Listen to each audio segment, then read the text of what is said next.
The sterile hospital room fell silent as Clara Thompson stared at the man claiming to be Derek Marlowe. Her dark eyes narrowed as she watched him fidget with an expensive watch she'd never seen before. "That's not your husband," she whispered under her breath, but what happened next shocked everyone in that room. Clara had worked for the Marlowe family for over 8 years, cleaning their beautiful colonial home in suburban Atlanta every Tuesday and Friday. She knew every corner of that house, every family photo, and most importantly, she knew Derek Marlowe like the back of her hand. The man sitting beside Lucy's hospital bed was not him. "Mrs. Marlowe is resting comfortably," the nurse had said when Clara arrived with a bouquet of sunflowers from Lucy's garden. "Her husband has been here all morning." But as Clara stepped into room 314, her maternal instincts immediately kicked into high gear. Something was terribly wrong. The man who called himself Derek stood quickly when she entered, his chair scraping against the linoleum floor. "Oh, Clara. Thank you for coming," he said, but his voice carried a nervous tremor that made her skin crawl. The real Derek had a confident baritone that could fill a room with warmth. This man's voice was higher, shakier, desperate. "Of course I came," Clara replied, setting the flowers on the windowsill. Her eyes never left his face. She'd memorized Derek's features over the years: the small scar above his left eyebrow from a childhood accident, the way his smile always started on the right side of his mouth first, the calloused hands from his weekend woodworking hobby. This man had none of those details right. Little did she know that her keen observation skills were about to uncover a deception that would shake the entire Marlowe family to its core. "How is she doing?" Clara asked, moving closer to Lucy's bedside. Her employer looked peaceful despite the bandages wrapped around her head from the car accident 3 days ago. The doctors said she'd wake up soon, but until then, this stranger was making decisions about her care. "The doctors say she's improving," the impostor replied, but Clara noticed how he avoided direct eye contact. The real Derek always looked people straight in the eye when he spoke. It was one of the things Lucy loved most about him. "They think she might wake up tomorrow." Clara's gaze drifted to his wrist as he adjusted Lucy's blanket. The watch gleamed under the fluorescent lights, a gold Rolex with diamond accents that must have cost more than Clara made in 6 months. But Derek Marlowe wore a simple silver watch his father had given him for graduation. She'd seen it countless times when he'd rolled up his sleeves to help her move furniture. "That's a beautiful watch," Clara said carefully, testing the waters. His hand immediately moved to cover it.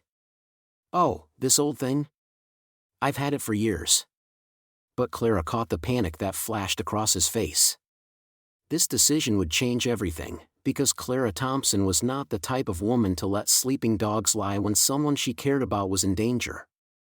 "Excuse me," the impostor said suddenly, pulling out his phone. "I need to take this call." He stepped into the hallway, but Clara's sharp hearing caught fragments of his conversation through the partially open door.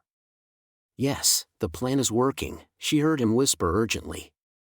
"She's still unconscious, and no one suspects anything. The paperwork should be ready by Friday." Clara's heart began pounding like a drum in her chest. She glanced at Lucy's peaceful face and felt a surge of protective anger. This woman had treated her like family, had helped her daughter get into college, had been there when Clara's husband passed away 2 years ago. Someone was trying to take advantage of Lucy's vulnerable state, and Clara would be damned if she'd let that happen. But the real shock was still coming.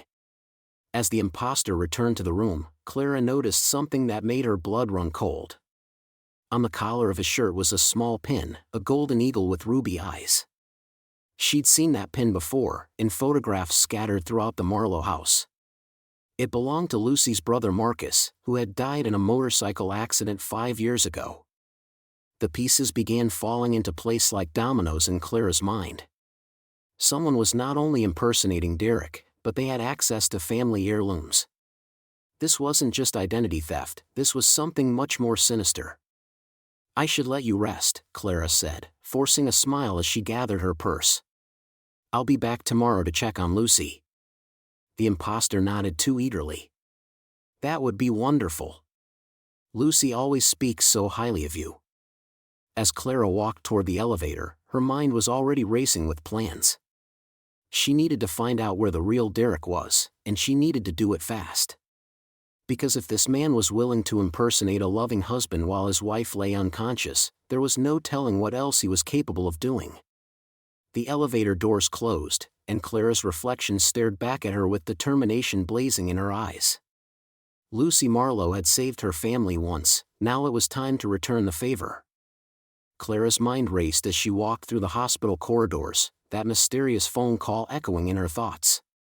The plan is working, she repeated to herself, her instincts screaming that something was terribly wrong. 23 years of working with families had taught her to read people, and that man claiming to be Derek Marlowe didn't sit right with her. She needed answers, and she knew exactly where to start. The next morning, Clara found herself on the doorstep of Margaret Henley, Lucy's closest friend from college. Margaret welcomed her with concerned eyes, immediately ushering her into the cozy living room filled with family photos and the lingering scent of fresh coffee.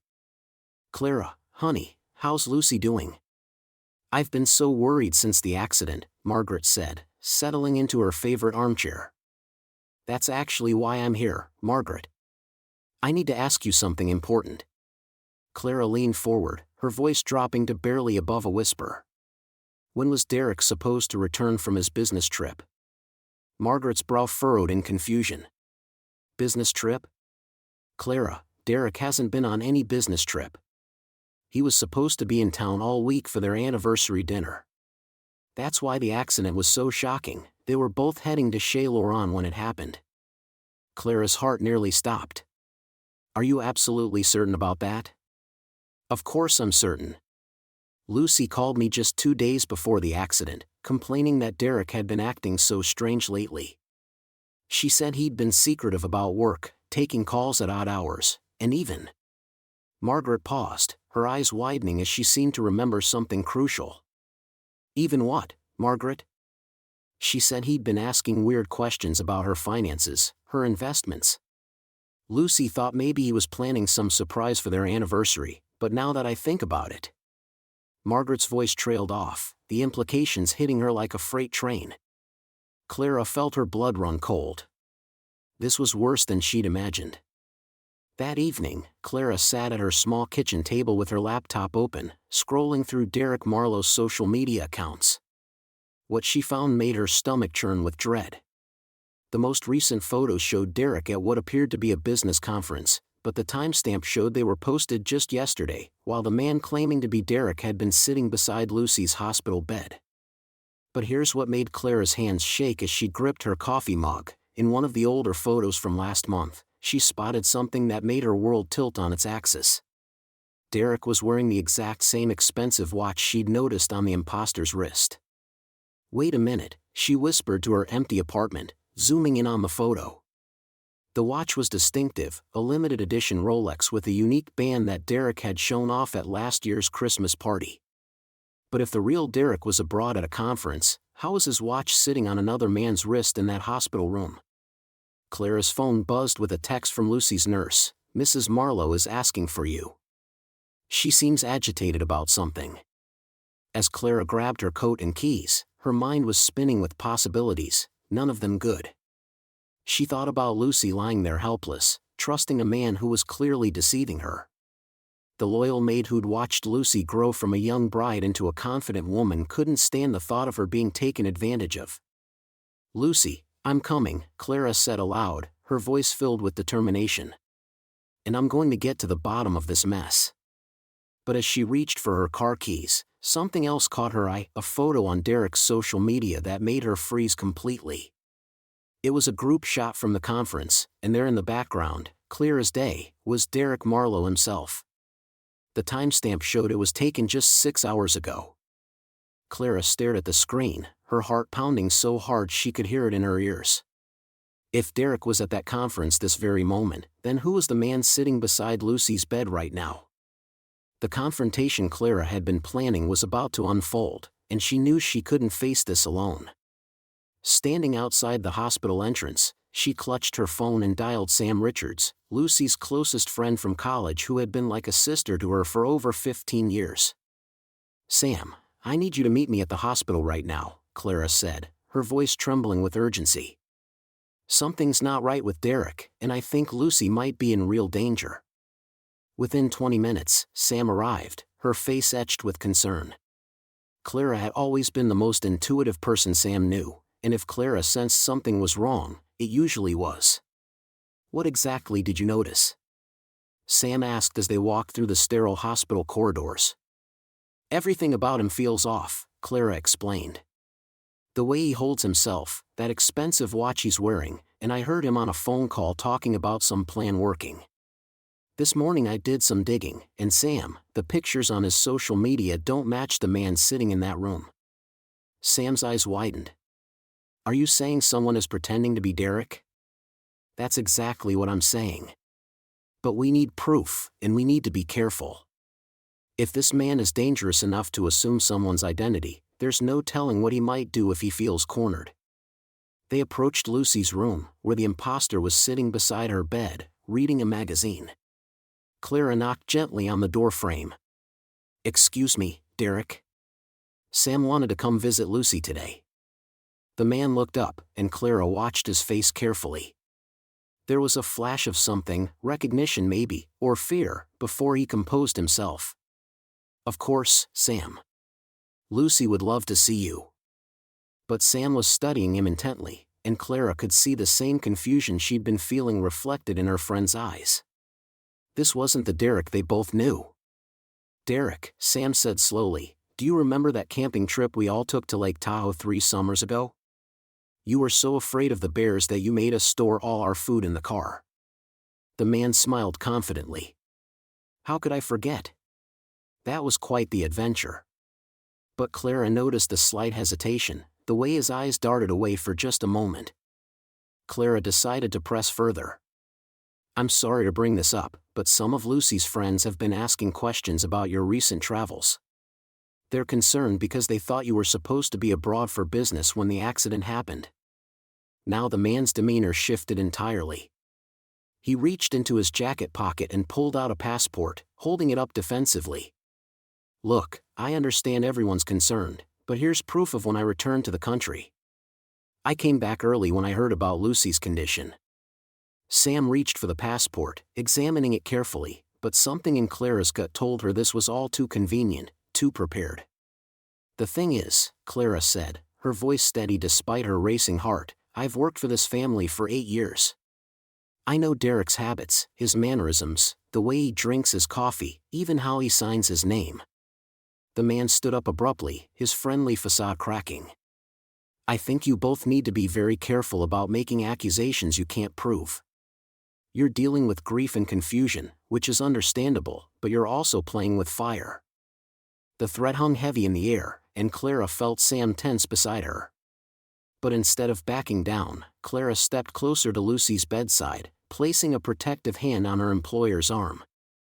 Lucy has been like family to me, and Sam has been her best friend since they were 18 years old. We've celebrated birthdays, holidays, and milestones together. We were there when she and Derek got engaged, when they bought their first house, through every major moment of their relationship. Sam nodded, her voice growing stronger. And that's exactly why we know something isn't right here. The Derek we know would never wear a watch that expensive, and he definitely wouldn't threaten the people who care about Lucy most. The man's jaw clenched, and he took a step toward them. You have no idea what you're meddling in. I suggest you both walk away from this before you find yourselves in a situation you can't handle. Clara met his stare without flinching. Are you threatening us? I'm giving you friendly advice. Some mysteries are better left unsolved. As he spoke, Clara noticed something that made her blood run cold. There, barely visible beneath his shirt collar, was a tattoo she'd never seen on Derek before. But more than that, his accent had slipped for just a moment, revealing inflections that didn't match the man she'd known for years. Sam grabbed Clara's arm, pulling her toward the door. Once they were out of earshot in the hallway, she whispered urgently, Clara, that passport could be fake, and those threats were real. We need concrete evidence before we can expose him. Clara nodded, her mind already racing with possibilities. I know where Derek keeps important documents at the house. If we can find something that proves he's supposed to be somewhere else, or if we can contact him directly. That's breaking and entering, Sam warned. That's saving Lucy's life, Clara corrected. Because if this man is willing to impersonate her husband while she's unconscious and vulnerable, there's no telling what his real intentions are. Just then, Clara's phone buzzed with a text from an unknown number. "Stop asking questions, or you'll regret it." Clara's hands trembled as she clutched the family photos she'd discovered in Lucy's attic. The evidence was overwhelming: pictures of the real Derek from just last month, his kind eyes and gentle smile, nothing like the cold stranger claiming to be him at the hospital. Her heart pounded as she realized how close they'd come to being fooled completely. "Sam, look at this," Clara whispered urgently into her phone as she descended the creaky attic stairs. "I found Derek's passport renewal application from 3 weeks ago. He was supposed to be in Germany for that engineering conference until next Tuesday. There's no way he could be here." Sam's voice crackled through the speaker. "Clara, are you sure? Maybe his plans changed?" "No, Sam. I'm telling you, something is very wrong here. And there's more." Clara's voice dropped to barely above a whisper as she moved through Lucy's darkened hallway. "I found Lucy's journal. She wrote about how Derek had been acting strange before her accident, but not the way that man is acting. She said Derek had been more affectionate than usual, bringing her flowers every day, talking about their future together." The silence on the other end told her Sam was processing this information. Clara continued searching through Lucy's personal belongings, each discovery adding another piece to a terrifying puzzle. Suddenly, the front door creaked open downstairs. Clara froze, her blood turning to ice. She wasn't supposed to be here. She'd used Lucy's spare key, knowing Lucy would want her to water the plants. But who else had access to the house? "Hello? Is someone up there?"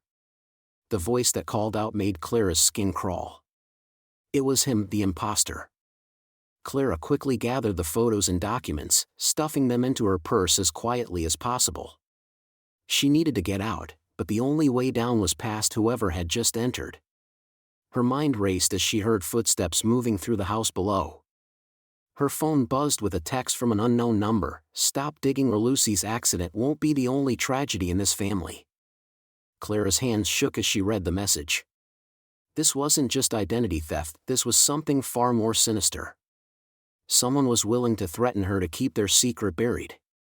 But who was sending these messages, and how did they know what she was doing?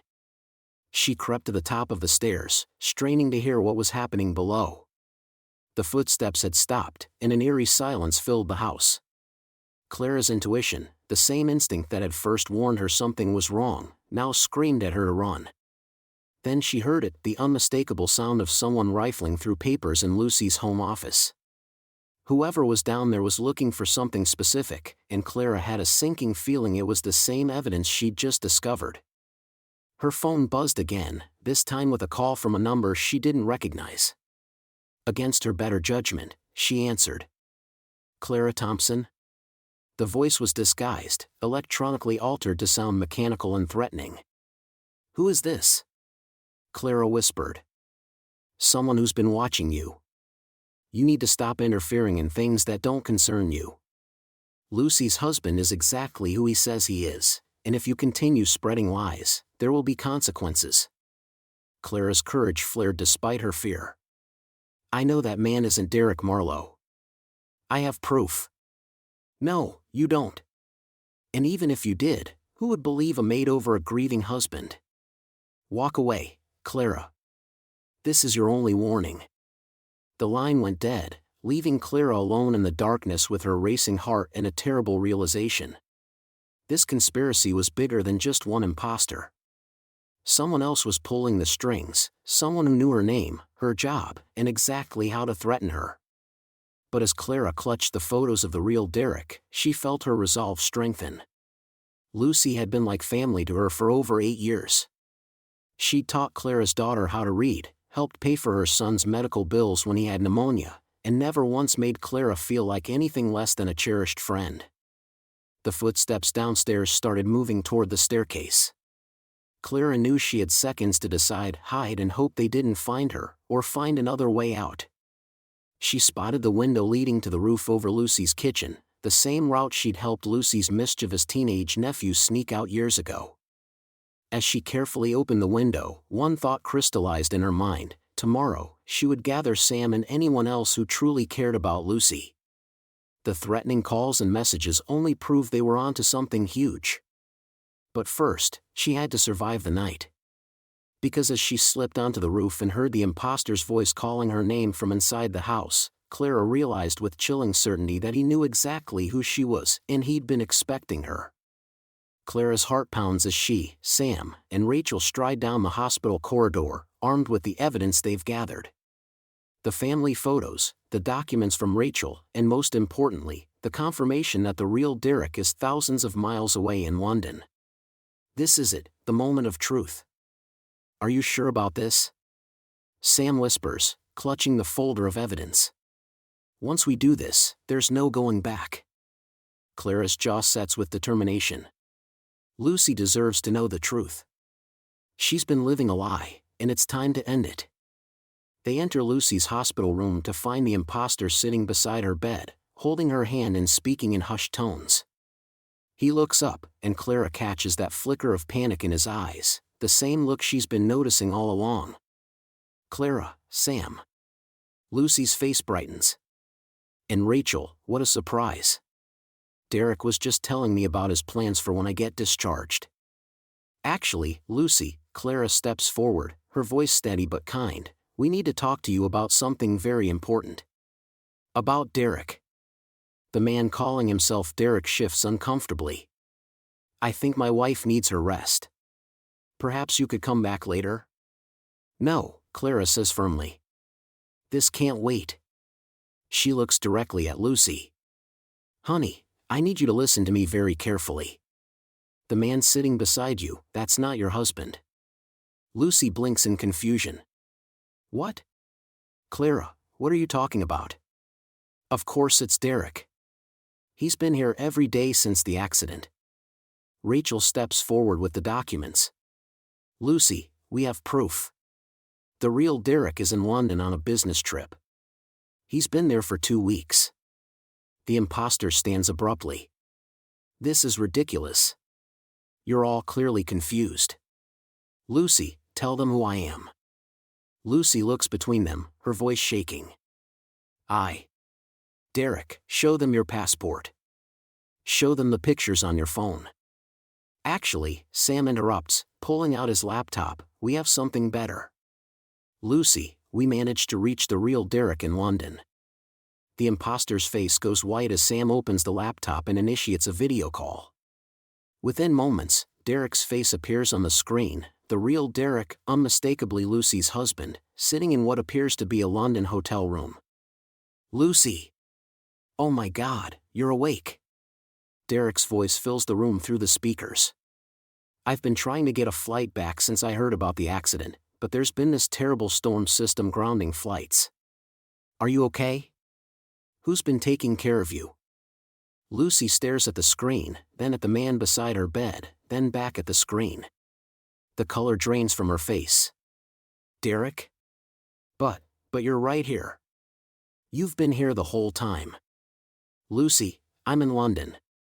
I've been stuck here for days trying to get home to you. Who's been pretending to be me? The imposter backs toward the door, but Clara steps in his path. Going somewhere, Marcus? Lucy gasps. Marcus? Marcus Henderson? My brother's friend from college? The man's shoulders sag in defeat. Lucy, I can explain. You're Marcus Henderson, Clara continues, her voice gaining strength. The same Marcus who was always asking about Derek's business, his bank accounts, his investments.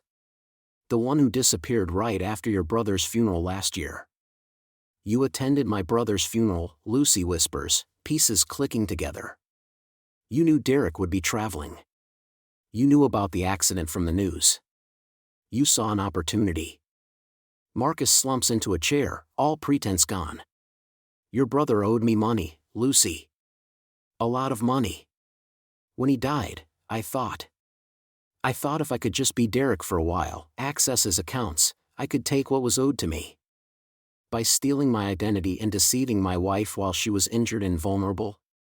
Derek's voice crackles through the speakers, filled with rage. Rachel pulls out her phone. I'm calling hospital security and the police. Lucy's eyes fill with tears as she looks at Clara. You knew. Somehow, you knew he wasn't Derek. Clara moves to Lucy's bedside, taking her hand. A mother knows her children, and I've known you and Derek for 8 years. I knew the way he looked at you wasn't right. I knew that watch wasn't something Derek would buy. And most of all, I knew Derek would never make those cold, calculating phone calls about the plan working.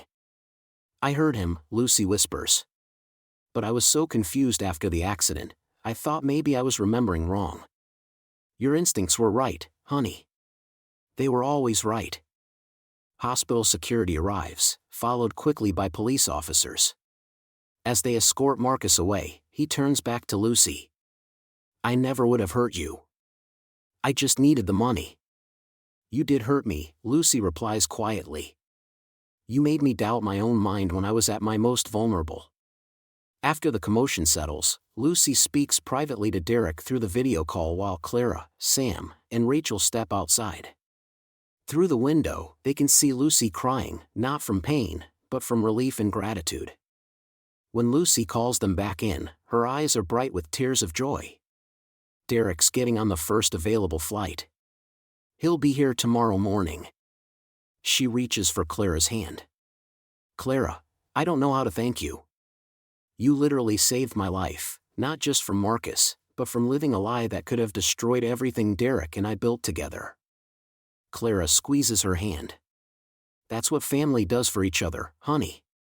And you've been family to me since the day I started working for you. That's not work, Lucy says firmly. That's love. And I love you too. As the sun sets outside the hospital window, Clara reflects on the power of intuition, the importance of speaking up when something feels wrong, and the unbreakable bonds that form between people who truly care for each other. Sometimes being brave enough to question what everyone else accepts as truth is the greatest gift you can give someone you love. The truth had set them all free, and tomorrow, when Derek walked through that hospital room door, their real life together could finally begin again.